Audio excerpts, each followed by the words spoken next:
Look at this incredible backpack. After the previous video in which we went over all of the in-person images and videos of the 9 Extinction Optimus Prime, which not only showcase the official packaging of the figures, but also the in-person molded details of the figures and this awesome set of accessories. Thanks to those images and video, we finally have some ideas of how this Optimus Prime may scale with or compare with the awesome The Last 9 Voyager class Optimus Prime figures. Despite the fact that this Optimus Prime definitely looks better in person, the main concern for most of us was still the big backpack the figures has. And just from the last few days, it's surprising that there's some person actually got these figures in hand already, allowing us to see more photos about the details of the figures and the engineering process of how it transforms into the vehicle mode and some optional detachable parts. Firstly, let's take a look at our new photos of the front of the figures. We can see that the front of the figures definitely got cleaned up rather nicely, and it's confirmed that we definitely are going to get hand articulation on these figures, and the backpack can got cleaned up so much nicer in comparison to how Hasbro displays their figures on the live stream.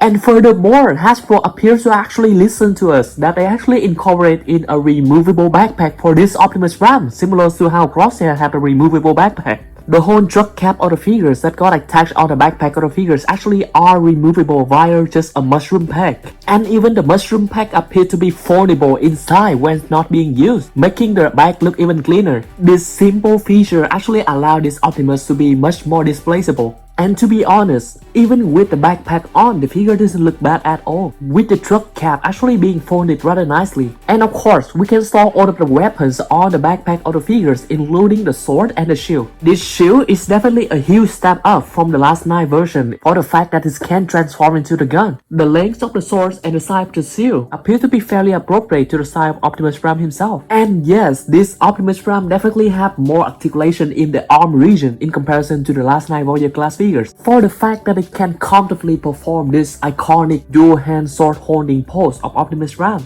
The truck mode by itself is definitely a miracle, that it looked perfect in comparison to the Western Star truck mode from 2014. Even the back of the truck got cleaned up really nicely, and it also have the trailer hitch that is compatible with all of the trailer. Surprisingly, despite being a leader class figures, this Optimus Prime actually a little shorter in comparison to the last 9 Voyager class figures. Not only being shorter, but this Optimus Prime seems to be skinnier in comparison to the last 9 Voyager class figures as well. The keyboard on the legs and the keyboard on the backpack of the Voyager class figure is definitely cleaned up really nicely on this new leader class figures. Despite the improvement in the robot mode details and the articulation, the truck mode seems to be comparable between the two. In comparison to the leader class figure from 2014, this new leader class appears to be tiny. He honestly looks like a new Voyager class figures in comparison to the old leader class figures. But still, we can definitely see the huge improvement in terms of engineering between the two. And similar to the truck mode, despite being smaller, the new leader class truck is actually more accurate than the old leader class truck. And fortunately, at this scale, this leader class Optimus Prime figures scale perfectly with the Voyager class Galvatron figures. But of course, due to being a leader class, when we look at the vehicle mode of this new Optimus Prime is way bigger than that of Galvatron. In comparison to the other 30 series Optimus Prime figures, this Optimus is actually a little taller than the Voyager class 30 series Transformer 1, 2, and 3 Optimus Prime, but a little shorter than the Bumblebee movie and the Rise of Beast movie Optimus Prime. And yes, thanks to the orientation of the Energon sword, this Optimus Prime can definitely recreate that scene when he stabs his sword directly inside the chest of Galvatron. Thanks to the new transformation, it seems like we can definitely transform Optimus Prime similar to how he transformed in the movie, with his arm being opened first. It appears that there will be a connection piece that can be used to link the sword and the shield together and can be stored on both the backpack of Optimus Prime and on the back of the truck. And here are all of the accessories that will come with it awesome Optimus Prime figures.